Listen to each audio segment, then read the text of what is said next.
Capitola, come to the coast with me. The sun and the sky are free. We'll play in the sand and sea. Capitola, paradise you'll adore. I'll take your hand there on the sand along the shore. We are here today with Tom Louagie, who was proprietor of a tavern called The Local in Capitola Village back in the 1960s. And we're going to talk a little bit about Capitola in the 1960s. Tom, thank you so much for being part of the Capitola Memories Project. Oh, I enjoyed it immensely. All right. Well, tell us a little bit about your background, where you grew up. I grew up in Michigan, and I was a school teacher back there. I was teaching at a prison, an honor camp, and one of my fellow teachers was an inmate, and he was rather convincing, and he talked me into starting a little buy and sell press back there around the lakes in Michigan. And then about a year later, he talked me into quitting it after I got it into the black. And he also talked me into quitting my job as a teacher there and coming to California, where he had paroled, to come and work with him. And it took me about a month to find out that he was still a criminal and that wasn't going to work for me. But by then I'd had my family out here, my wife and my daughter, and by then we were really broke because I had quit my job to come work with Duncan Hole. That was actually his name, Duncan Hole. And he looked just like Karl Rove, and he had the same ethics as Karl Rove, I found out. But then that left me stuck over in Madera, California with no money. And so I hocked my cameras and my gun and my stereo and rented a room in Fresno with my family and got 2 or 3 jobs part-time, and then got a full-time job teaching at Soledad Prison because of my experience back there. And one of my students in my English class told me about fishing at the Capitola Wharf. And I had never fished in the ocean, and I loved to fish back in the lakes in Michigan, so I came straight over here on my first weekend off and spent the day out at the end of the wharf and looking around, and I thought, I've never been anywhere anything like this, you know, a little town with a train on the top of it and cliffs and ocean and all these pretty little houses, and I thought, you know, I'd like to live here. And it might solve the major problem in my life at that time, was the fact that my darling wife was slipping into schizophrenia in a bad way. And I thought, well, golly, you know, this is paradise. Maybe this will help. I didn't know what was wrong with her. I just knew that something was wrong, you know. And so I moved them over into the little place called the El Salto Resort, which is not a little place, pardon me, one of the prettiest places in town, actually, up on the cliff looking down over the ocean and all that. But that meant I had to commute all the way over to Soledad Prison from here, but I thought, well, it's worth it, you know, this is a great place. And so I moved them over, and then about a year later I quit at Soledad and I moved to Freedom. I went to Freedom, California. And I taught the 4th grade there for a couple of years. By this time, my wife got a lot worse, and she ended up in Agnew Hospital. And I got her released to go back home to Michigan to her family for the summer, with the idea that they would come back in the fall, and my little girl would get into kindergarten, and our life would go on.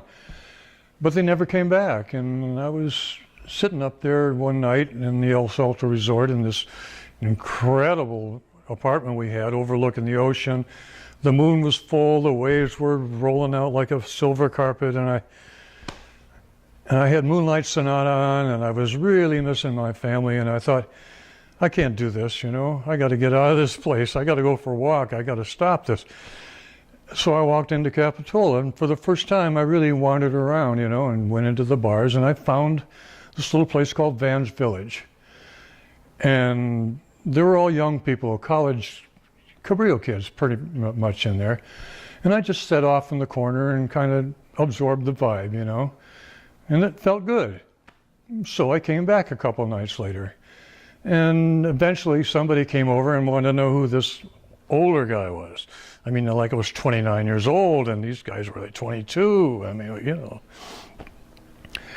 And I made friends and invited the club owner, Jimmy Johnson, up to my place at the old Salto Resort, which I was still there by myself. And we became good friends, and I played him some of my music on my little old tabletop stereo. And there was no music in the local, or in fact there was no music in Capitola. No live music, or there wasn't even a jukebox in the local.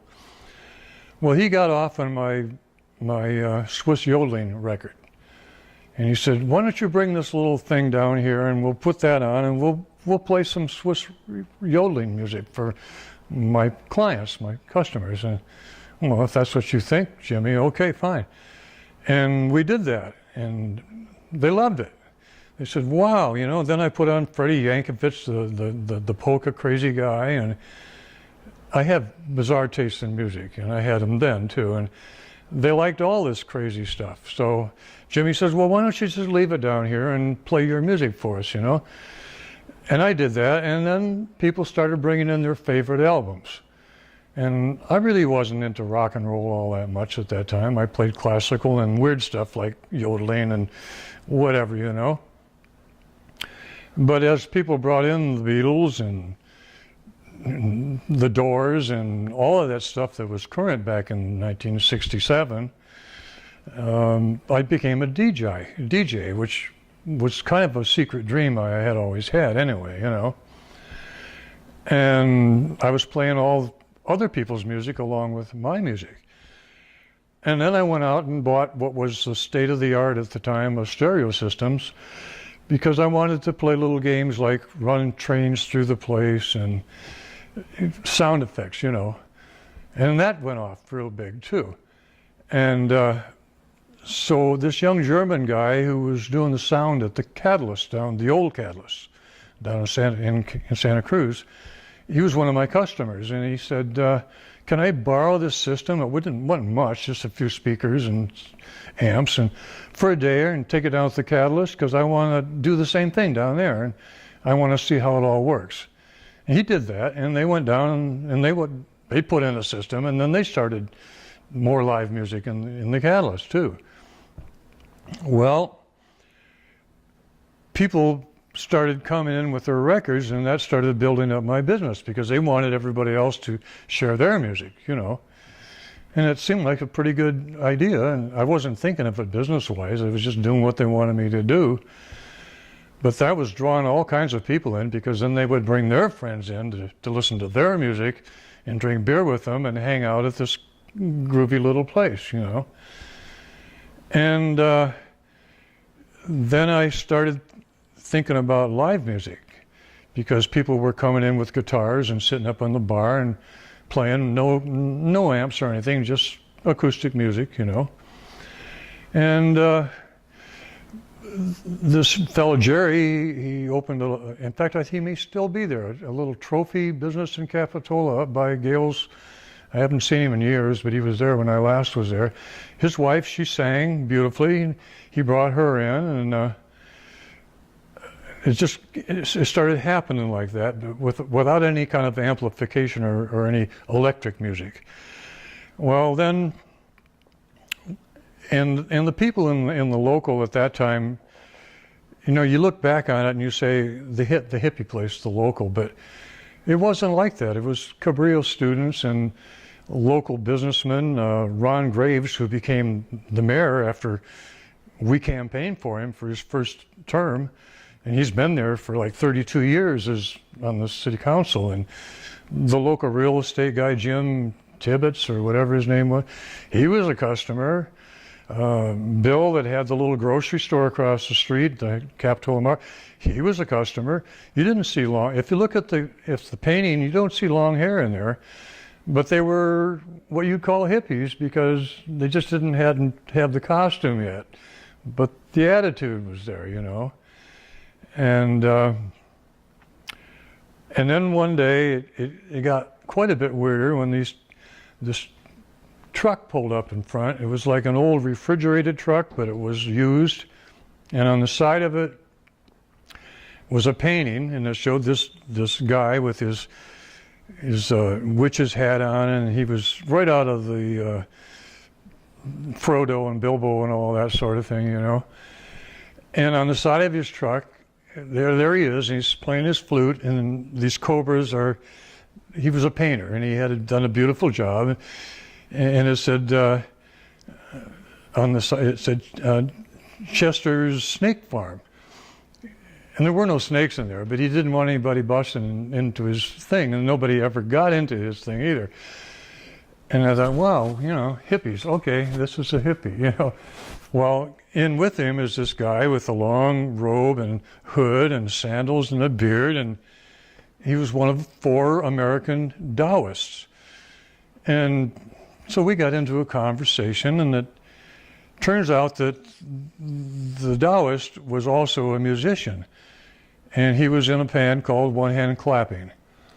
And he wanted to know if it would be all right if they came in and played free, because they just wanted to play somewhere. I said, well, yeah, okay, fine. So they set up and they played, and it was rock and roll, and it was, you know, electric, and that brought in more people, and next thing you know, the place is just booming. But the city didn't go for it all that much. And Marty Bechtold was the chief of police and had been for 10 or 20 years, and they started harassing us and bothering us and this and that and the other thing. And one day, this couple came in, a guy and a younger man, and the young guy was a sailor, and the older guy said he was his father. And so I was talking to him, serving him beers and all that. And next time they came in, they were cops, and they were busting me because the sailor was 20 years old. He looked like he was 30 and whatnot. And so they busted me, and they made me close for a while. And then I opened again, and then in comes Marty again, the chief of police, and the building inspector, and the health department, and somebody else, I forget. And they were pointing out everything that was possibly wrong in the place, and they said, okay, we're going to close you down. Well, we took the list of things that they said were wrong, which was just ridiculous. And all of my customers came in, and in 3 days, it was just polished up. There was nothing they could do. We covered it, you know. And they had to let us continue with what we were doing. So then they started something called the live music deal. We were going to say you had to shut the music off at like 10 o'clock at night. And they said, well, that's the end of the business then. If you do that, everybody comes here for music. Well, they had a hearing up at the city hall, and about 6 of the local people that didn't like us showed up, and about 100 of everybody else showed up. And that included Dominic, the little defrocked monk that had the little store across the street from us. Again, I should probably back up. What was Capitola like when I showed up? It was really a really dead little town because the beach had disappeared. They put the jetty in at the yacht harbor. That blocked the sand flow coming down the coast, and all the sand washed out of Capitola and continued down the coast, but didn't get replenished because of the jetty from the yacht harbor. And the beach was the core of the town's business, and the tourists stopped coming, and it was really dead. And they didn't know what to do. And so they formed a little downtown business association, and Al Palm, the artist he and his wife had Hot Feet, which is the little shoe store across. It's still there and doing really well, by the way. And they started this organization, and Al was not only a painter, but he was a carpenter, And he redesigned the local, and he redesigned the shoe store that they had. And they kind of made Capitola like a little poor man's Carmel. That was what their idea was, you know. And then they put the jetty in. I mean, the town did, the one that the Capitola has, that blocked the sand that they brought in. And now they had the beach back again. And the town, in the meantime, it kind of relied on what they were calling hippies, but they were artisans coming into town and opening up little shops and whatnot. And it really reinvigorated the town. So, I mean, their argument wasn't all that good against the hippies, because we really did kind of bring the town back, and you know, financially, you know. So Al Palm, you've got him. You got a picture of his painting down there and whatnot, and you know he's known for having brought the town back and this and that. But my memories of Al and Eva, his wife, are a little bit different. I remembered Eva, his wife, and Peggy, Al's not-so-secret girlfriend, almost coming to blows out in the middle of the intersection in Capitola over Al, you know, his not-so-secret girlfriend. Now, where was the local located? It was 212 Capitola Avenue, and it was right dead center in the middle of town. And it kind of bothered me because their complaint about the music was kind of ridiculous, because we were right in the middle of the commercial area, and who was to be bothered by this, you know? But they were.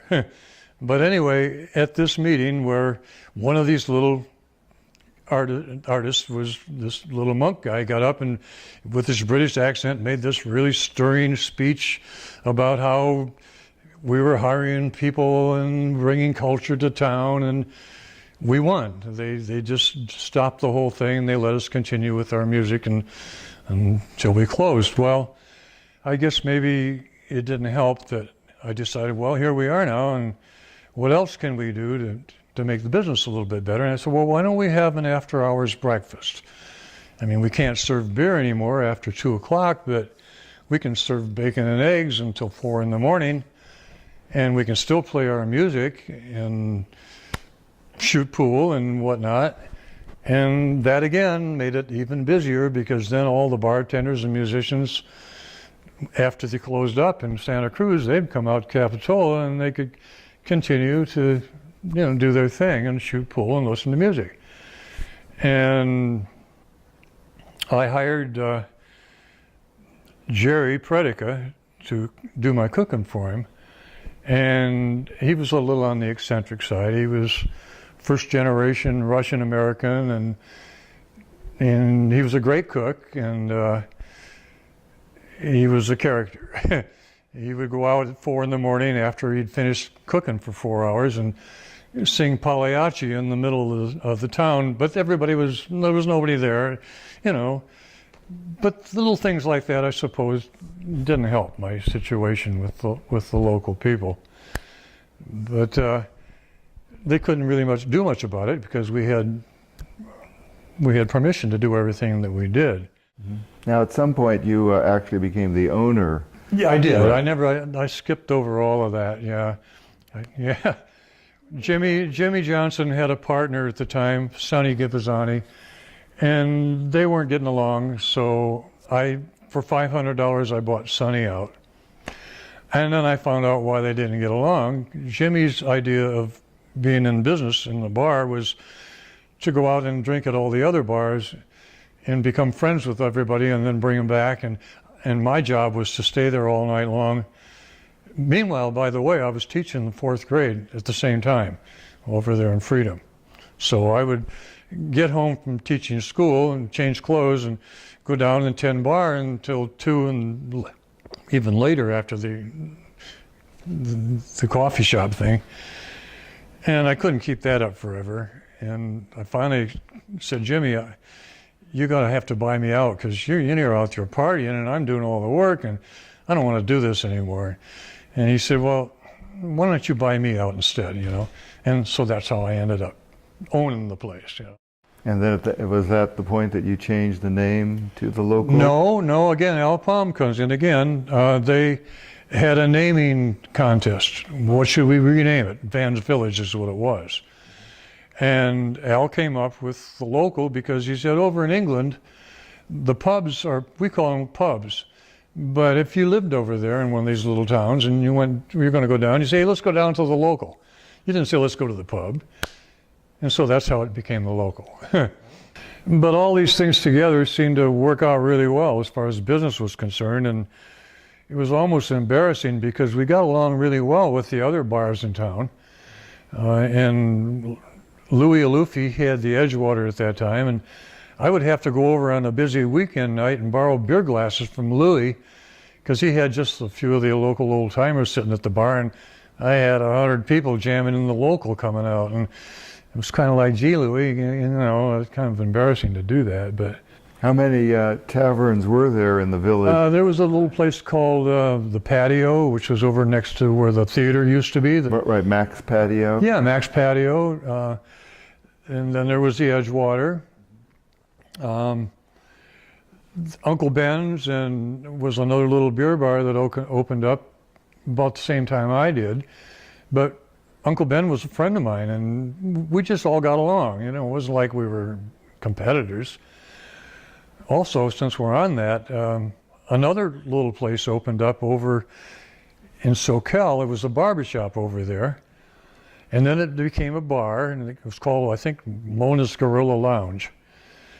And then these two lesbian ladies moved into it and renamed it the Grass Cookie. And they became my friends too. In fact, I would tend bar over there on the weekend, and they would tend bar at the local on the weekend. And the phone would ring, and I'd pick it up over there, and I'd say, the local, and there would be silence, and they'd say, what? No, this Grass Cookie. And I said, well, does this sound like Michelle or Meredith? This is Tom. This is the local. And they were playing the same game over. I mean, this is just how it was. We weren't competitors. We were, but we weren't. And it was working because their customers found us and our customers found them. And because all these things were working so well, the after hours breakfast and the music and the feeling that was going on, it got really successful. And that was really my downfall, because three of my friends, customers, decided that they wanted the local. And so they went to my landlord when the lease was up, and I wasn't concerned because I thought he was my friend too, because he had the apartment upstairs and he gave us the keys and said, look, don't mess things up, but keep an eye on the place for me. And it worked out really nice, So I never wasn't concerned about the lease being up. But these guys went to him and said, look, we'll double anything that Tom will give you. And he went for it. Oh. And that's how I left Capitola. I didn't tell anybody except a couple of my bartenders what was going on, because I wanted my last night to be just like all the other nights there. And it was, except for me going out and back and getting sick every now and then because I knew it was my last night. And, I didn't like that, but I didn't want anybody to know, And what year was that? That would have been around 69, 70, something like that. So you'd had it for maybe a couple of years then? Yeah, and I was trying to get out of Capitola because of the pressure from all the politics. And Uncle Ben wanted me to go into his place and be partners with him in Capitola. And I said, Ben, I'm already tired of this town as far as the politics are concerned. Why should I have two reasons for him to come after me? And there was a little group of students that used to come in quite regularly after class and hang out at the local. And they were from this place called Zayante. And I thought, what a weird name, And they were cliquey. They all sat at the table and they talked about stuff back up where they came from. And one of the girls invited me up there one day to her place. And I went by the Club Zayante, which had been closed for 5 years. And then she introduced me to all the local people in the neighborhood, and they convinced me that I should go up there and reopen the Club Zayante. but it couldn't be a hippie place. So I got my new wife and her children, and we went around with my suit and tie on and convinced everybody, we're going to give you your old club Zayante back. It'll be just like the old days. Don't worry about us hippies. I'm down there and you're up here. But I had a plan. I thought, well, after we get in up here and people accept us, I'm going to start bringing Delpo and Jerry and my bartenders up here, and I'm going to bring the bartenders from up here down there, and I'm going to start mixing people up. And we did do that, and it worked out really well. And I had gotten into the Club Zayante because the banker who owned it, whose nephew had died in a fire there 5 years previously, was just a dead horse to him, and he wanted somebody to come in there and to do something with it. And they came down to the local and saw how busy it was on a weekend and said, yeah, you're the guy, you know. So now I had the two places going at once. And everything was just hunky-dory as far as I was concerned, until these guys went to my landlord at the local and moved me on out. So how did it work out with the owners who replaced you? Were they successful with the local, or did it kind of fall apart? It kind of fell apart. Oh, okay. They wanted to duplicate everything that I had done. So I took my painting out that Al had done and brought it up to Club Zayante and hung it there. They hired Al to make another painting to duplicate that one of the people that they knew. It took them about maybe 6 months before the three guys had a big fight and took a chainsaw to the painting and cut it up into 3 pieces, closed the bar down, and each one of them took a third of the painting. And I don't have any, I don't know whatever happened to those people, but that was the end of the local. And then it became a toy store, and which I think it still is. I don't know. But that I guess the partnership didn't work. It didn't work at all. No. Well, that can be the danger of having a partnership. They have to get along. Yeah, well, I suppose it matters who your partners are too. Can you talk a little bit more about the arts and crafts scene? You mentioned Al Palm, also known as Olaf Palm. Were there other artists and craftspeople? There were quite a few. There was this T-shirt little business, a married little young couple. They came in and they actually took part of the local. There was a little side room there, and they opened a little T-shirt shop in there.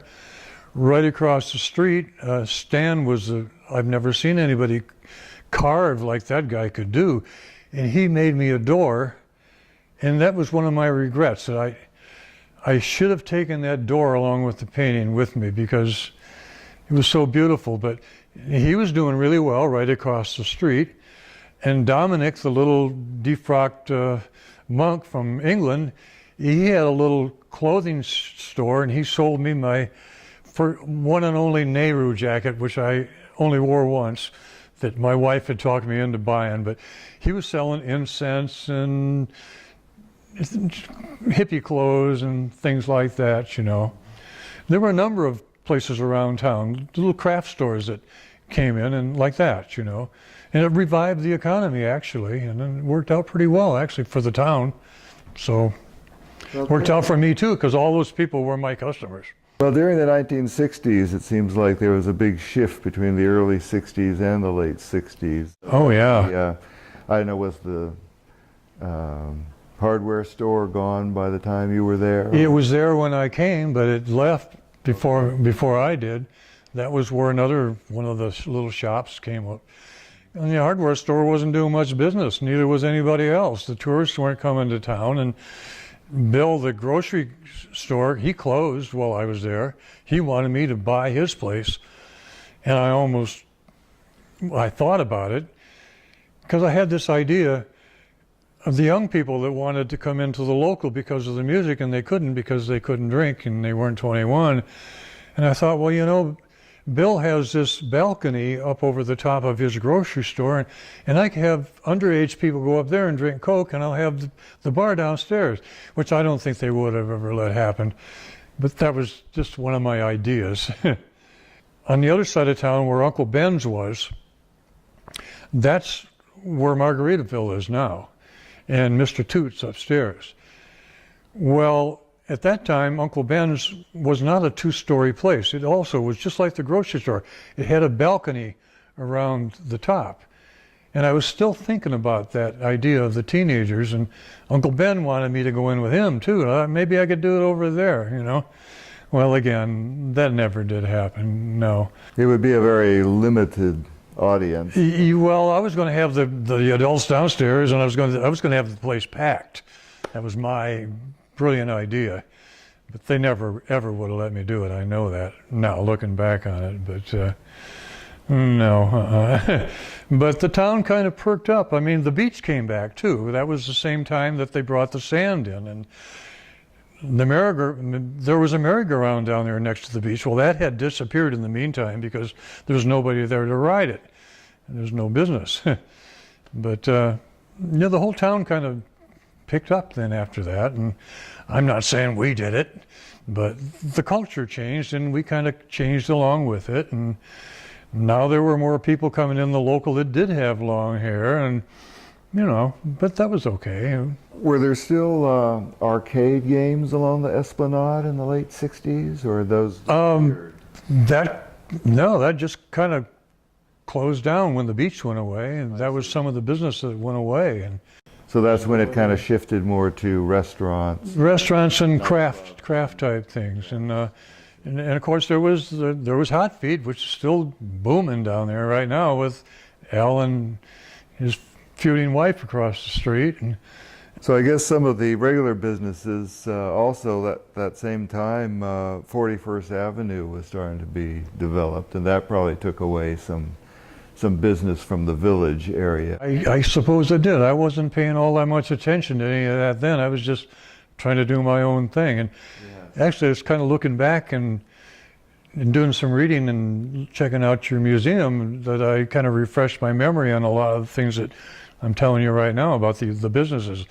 I saw it going on around me, but I wasn't thinking much about it. I was just focused on my thing, You had a lot to do. Oh yeah. You're still teaching. Yeah, I had to give that up.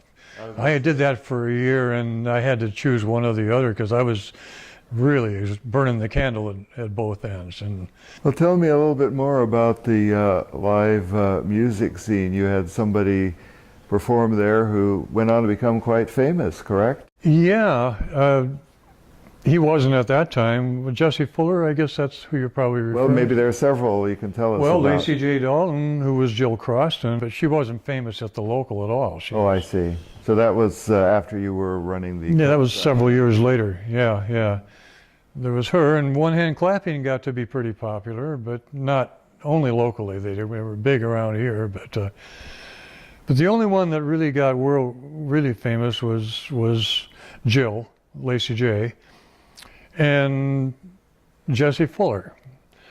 I bought an album one day, and I don't know why I picked it up, just because it was different, and it was Jesse Fuller, this black blues guy, and I loved his music, and he had his phone number on the back of the album. And I called him up. He lived in Oakland. And his wife answers, and she said, Jesse, he's not here. He's down at the drugstore. Oh, after I got to know him, I realized he was probably down at the bar, So I called him back and got in touch with him and made a deal to come down and play for like $75 or something like that. I don't know what it was back then, but and so I put the word out. We're going to have this famous guy. He wasn't really famous, but for me he was. He had an album. And I promoted it, and I made little pins, like for politics, but it said, I helped bring Jesse Fuller to Capitola. And if you came at the door, you paid your money and you got a little pin and blah, blah, blah. And the place was packed, and it was really wonderful. Jesse was great with the kids and whatever. And then his song, San Francisco Bay Blues, became famous, and all these famous people recorded it. And so when you say somebody famous, well, now he's kind of famous because of that, but and he was famous in Capitola because he was the first live music people that we had there, and bingo, and that was that, you know. And we're still fighting with the city about one-hand clapping and electric music. And so I was buying eggs by the carton because of the after-hours breakfast, and they had these liners, these cardboard liners. You say, what's this got to do with a nightclub? Well, I thought, well, you know, these will probably absorb sound. So I went out and I bought a bunch of pipe cleaners, and I thought, again, sound, you know. And I made these, I would string together these egg carton dividers, cardboard, and then I'd make these things about this long, and I hung them all over the place. And I dyed them red and purple and green and to absorb sound. I'm still fighting with the city about this sound thing, you know. So it was getting more bizarre in the place all the time. Another nightclub had opened up in a warehouse over in SoCal somewhere, and it didn't last very long, but they had a couple of one-third model planes hanging in their warehouse. One was Snoopy and one was the Red Baron. And they were in, you know, and these guys also became my customers after their place failed. And they said, we don't know what to do with these airplanes. We'll give them to you. So we hung these up too. It kept looking stranger all the time. And this. The local had a float in the Begonia Festival once, right? Oh boy. Yeah, we got a blue ribbon first year. We just reproduced the local on one of the floats and covered it all up with flowers, and they said, the winner. And so we thought, well, okay, fine. Well, that was before all this stuff about live music and the city trying to shut it down and all that happened. Well, the year passed, and all that was going on, and so we were going to enter a float again. In fact, we were going to enter 2 floats. And we did another one just like we had the year before. And the second float was this other little group called Charlie Nothing. And Charlie Nothing and his 2 friends, Talk and Joe, they dressed up like Jesus Christ. They made clothing out of sheets, and they lived in the woods, and they were really beyond hippiedom. And they would come in Sunday afternoon, and Charlie was a welder and a sculptor, and he made these instruments called dingolators, and they were steel guitars made out of automobiles. I know somebody who was a friend of his and has one. Really? Yeah. Oh, I'd love to meet him and see another dingolator. But they'd come in on Sunday afternoon, and then they would say, okay, customers, go help yourself to the kitchen. And people would grab pots and pans, and they would start playing dingolator music, blah, blah, blah. Well, the city didn't like that, of course. That was just a little bit too far out, along with all the other music we were doing. So the battle resumed. So the next Begonia Festival, we had Charlie on the other float with his Jesus Christ outfit playing his bizarre music, and they were right behind us in the parade. Well, their outboard motor conked out halfway through, and so we had an anchor on our little thing. We had a line, so we tossed them the anchor and the line and hooked it up, and we were towing their float. And you had to go down to the end of the lagoon and make a U-turn and come back. And of course the Sentinel was there and the press was there, the Begonia Festival, filming everything. Well, we made the turn, and Charlie was about to make the turn, but the rope stretched out. And when we came back down, we wiped out the 2 floats behind us with the rope. It just swept the decks, you know. We didn't mean to, it just happened. And the city councilman, the woman up there on the stage, she's yelling at the press, turn off the cameras, do not film this, do not film this, do not film this. Well, okay, Begonia Festival. So you probably didn't win that year. We didn't win that year. We didn't make the papers, no. Oh, that's too bad. I wasn't in the papers. I would have liked to have seen some pictures. They insisted that they did not do it. Tell us about some of the people around Capitola Village at that time. Well, there was Alan Ada across the street, and everybody was really straight at that time, you know, even well, Alan, they weren't in their heads, but they looked like straight people. So, you know, there was Bill, the guy that had the grocery store, and the couple that had the drugstore down the street. They were customers too. Jerry Predica, the cook that I mentioned, that would go out and sing Pagliacci and whatnot, he ended up running the tasty room over at Bargetto's. I mean, you know, so we were strange, but, you know, I'm not so sure that we were that strange. People kind of looked at it that way, but not really. Other characters, well, okay, One Hand Clapping. Now that's a good one, that band. Just the name itself, as you can imagine. Yeah, that's a little bit difficult. Yeah. Well, they got the name from the Zen, from the monk who was playing in the band. He played jug and flute, and he was a great musician along with being a monk. And one hand clapping is a Zen thing, and the sound of one hand clapping. He's the one that named the band. I see. Yeah, anyway, one night I was sitting at the bar after they had finished playing, and Red Erickson, the band leader, was having a beer with me, and he said, Tom, you ain't going to believe this, but a year ago I was a ranger captain in Vietnam.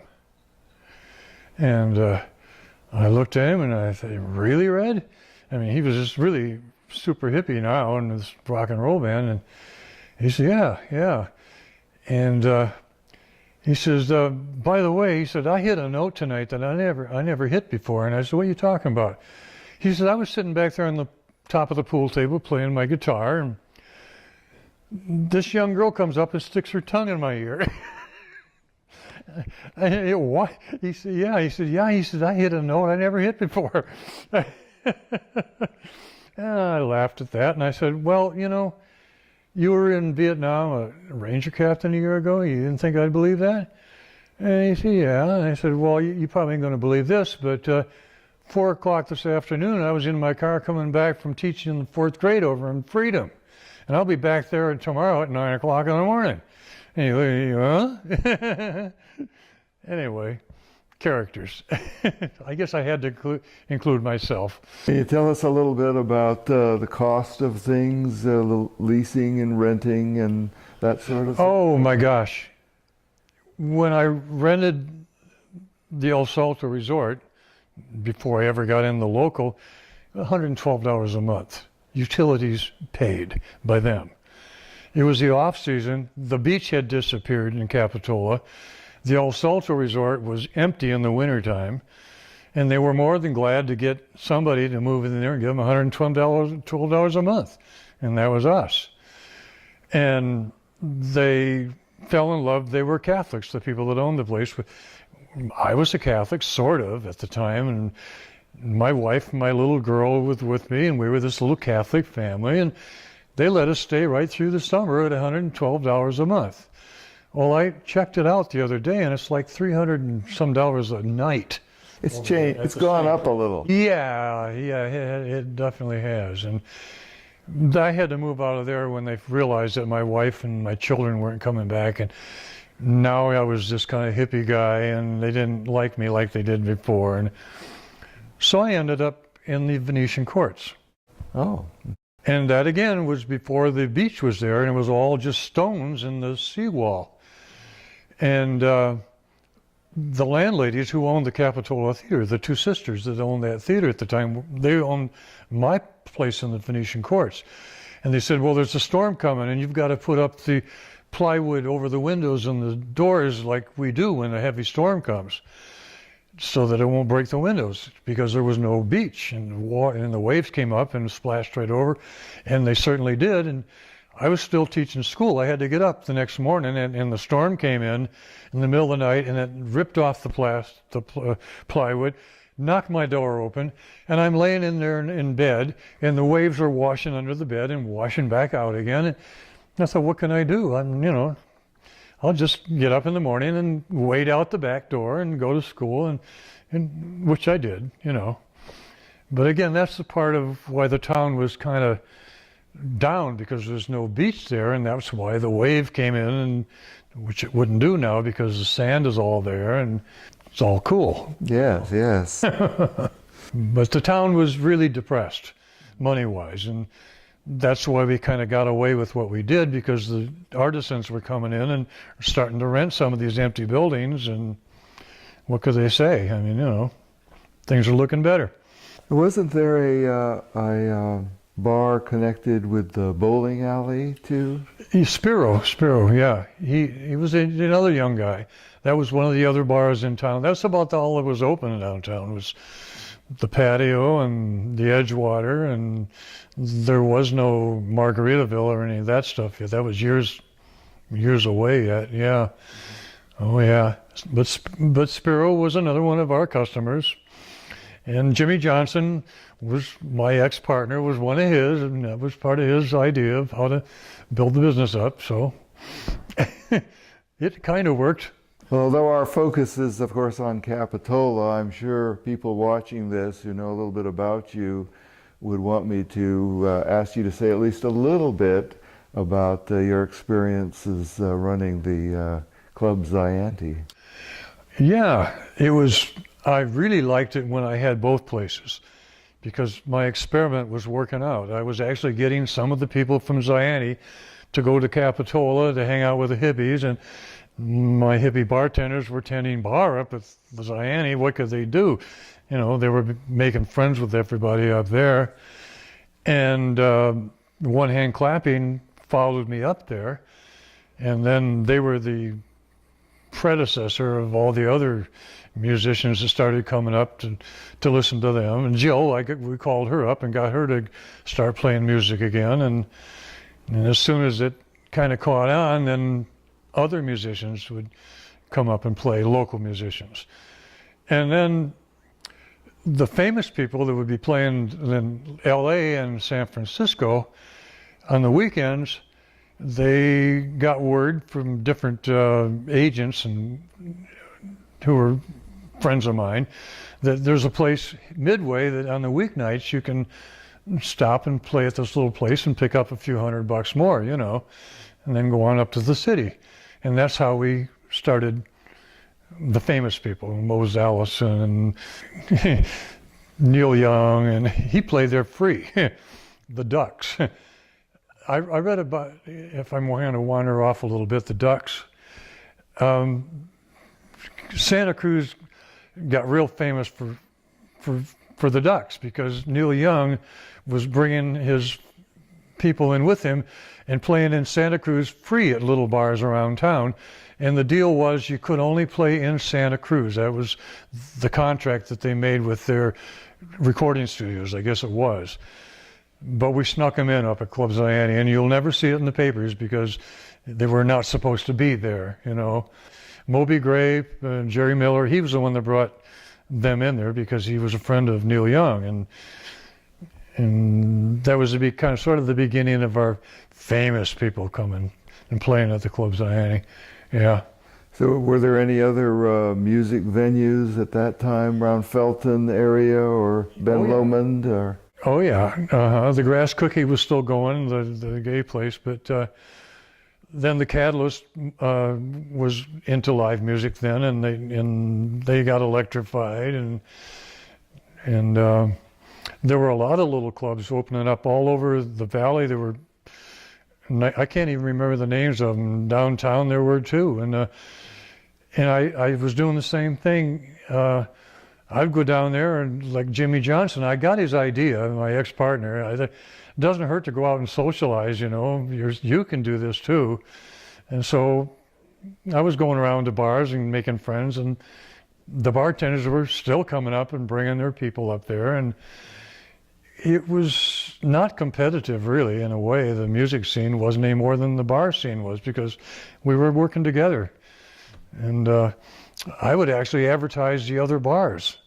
I would say, hey, you know, if you want to go somewhere else besides Club Zayante, go down to the Catalyst or the Grass Cookie, or they're great places too, you know. Well, I can relate to that because as curator of the museum, a lot of the different museums promote each other, and Yeah. Mm-hmm. we're not competing at all. Yeah. Yeah. It's all about teaching people about local history and natural features and things. So, ironically, the good times didn't. They would never say a thing about what we were doing at Club Zayante. It didn't matter how famous the people were there. They were supposed to be telling people in Santa Cruz where to go on the weekend. Well, one weekend, the Monterey Folk Festival was happening, and they were featuring New Orleans musicians. And one of the agents that I knew a lot of people in New Orleans, and he said, Tom, you know, Clifton Chenier and Queen Ida and these Zydeco people and the Chambers Brothers and all these famous people from New Orleans are going to come out to the jazz festival, but they want to get together and play before they play down there because they haven't played together, these different bands. So they want to come and play at your place free, you know, the week nights before they play the festival. That be okay with you? Yeah. The Good Times never mentioned a thing. Here are all these famous, all of them together playing at the Club Zayante on the weekend, and not a word in the Good Times about it. But we were supporting the Sundays and the Independent and the Santa Cruz Express and all these little alternative papers that popped up when the hippie thing started to happen. And that's where we did all of our advertising. And so they, of course, they loved all this, and they told everybody, and you couldn't get in the place, of course, because it was full. And after that, I went down to the Good Times to give them my music calendar, which they would put the calendar in, but they didn't put it in that weekend when all the famous people were there. And I went right straight to Jay Shore and said, hey, what's going on here? How can you be at the Good Times and do this, you know? And he says, well, did you advertise with us? And I says, no, but that's not supposed to be what it's about. And he says, well, you know. I said, okay, bye, Jay, you know. And that was the end of that, you know. And I love the Good Times now. It's a whole different well, it's changed ownership several times. Completely different, yeah. And they actually do have good stories in there about things other than the music and whatnot, you know. But that place has changed considerably. Mm-hmm. Yeah. Are there any other stories you would like to share? The after-hours breakfast and the Grass Cookie. The Grass Cookie was doing live music too. And one of the gals that sang over there, she sounded just like Joni Mitchell. She sang Clouds, you know, and so I said, hey, Kathy, why don't you come over and sing at my place too? Which she did. And then I said, hey, Kathy, why don't you come over and be the waitress from our after-hours breakfast? Because you're such a character in addition to being a great singer. And she was. Well, one night, this straight couple, two of them, a couple of young people, you could tell that they were out slumming, and they had heard about the hippie place, you know, because they were sitting over in the corner and looking around and pointing and giggling and all that. And I said to Kathy and Jerry, the cook, I said, let's really put on the dog for these people, treat them really good. And so Kathy, you know, and Jerry cooked everything really perfect, and Kathy was really being nice to them and whatnot. But they stiffed her. They didn't even bother to tip her, you know, and that kind of teed her off. And so they got out and they got in their car and they were parked right out in front and they were just about to leave. And she runs out and runs around the car and starts pounding on the roof of the car and screaming, you'll never see those kids again. And the people in the car, they didn't know what to do, you know. Off they went, you know. Anyway, that kind of nonsense was going on all the time. Well, you've told us quite a bit here. You've shared some wonderful stories and painted a picture of when Capitola was a very different place. Thank you so much for being part of the Capitola Memories Project. Well, thanks for jogging my memory, because I hadn't thought about it for a long time, you know. All right, thank you. And I will be thinking about it for a long time. All right.